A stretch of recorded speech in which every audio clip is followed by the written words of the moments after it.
ইস্পাহানি প্রথম আলো তৃতীয় ফুটবল টুর্নামেন্ট 2025 অনুষ্ঠিত হচ্ছে রাজশাহীর মুক্তিযুদ্ধ স্মৃতি স্টেডিয়ামে। সেখানে আছে আমাদের সহকর্মী বুলবুল হাবিব। বিস্তারিত জানাতে স্টেডিয়াম থেকে যুক্ত হচ্ছেন তিনি। বুলবুল হাবিব, ফুটবল খেলা কেমন দেখছেন, সেই সাথে সর্বশেষ অবস্থা আমাদেরকে জানাবেন। সকাল 9:15টার দিকে আসলে এই উদ্বোধন অনুষ্ঠান অনুষ্ঠিত হয়েছে এবং জাতীয় ফুটবল দলের সাবেক অধিনায়ক জাহিদ হাসান এমিলি তিনি প্রতিযোগিতায় অংশ নিয়েছে।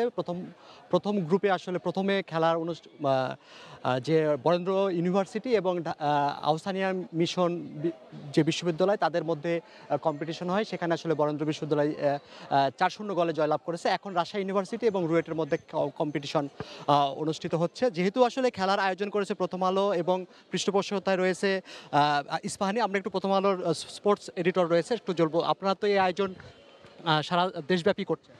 জি, আমরা মূলত 4টি অঞ্চলে করছি। আপনার ঢাকা, চট্টগ্রাম, রাজশাহী এবং খুলনা অঞ্চলে। তো মোট 46টি এডিশনে অংশ নিচ্ছি ইস্পাহানিকতায়। তো এটা পক্ষ সবাই খুব স্বতঃস্ফূর্তভাবে এই টুর্নামেন্টে অংশ নিতে চেয়েছিল। তো আমরা এতগুলো দলকে নিয়ে অ্যারেঞ্জমেন্ট করতে পারিনি, বাট ইচ্ছা আছে আমাদের যে ভবিষ্যতে দলগুলো আরো। ধন্যবাদ। তো আমাদের সঙ্গে যেহেতু এই অনুষ্ঠানটির আসলে প্রচার সহযোগী হিসেবে আছে এটিএন বাংলার উপদেষ্টা তাসিক আহমেদ রয়েছেন আমাদের সাথে, তার কাছ থেকে একটু আমরা জানবো এই যে আমরা এটিএন বাংলা এটিএন নিউজে প্রচারণা চালাচ্ছি, তো আসলে এই উদ্যোগ তো গ্রামীণ বা তৃণমূল পর্যায়ের খেলোয়াড় তৈরিও সহায়তা করবে।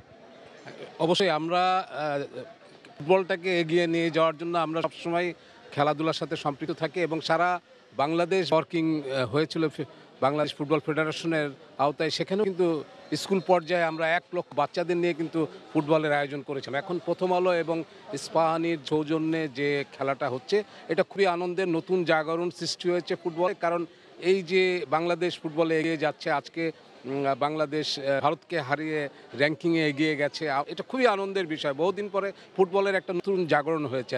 একই সাথে আমি বলতে চাই যে এই যে 46টি ইউনিভার্সিটি খেলছে, নিঃসন্দেহে ভালো প্লেয়ার বের হয়ে আসবে এবং জাতীয় দলে কন্ট্রিবিউট করবে, এটাতে কোনো সন্দেহ নাই। কারণ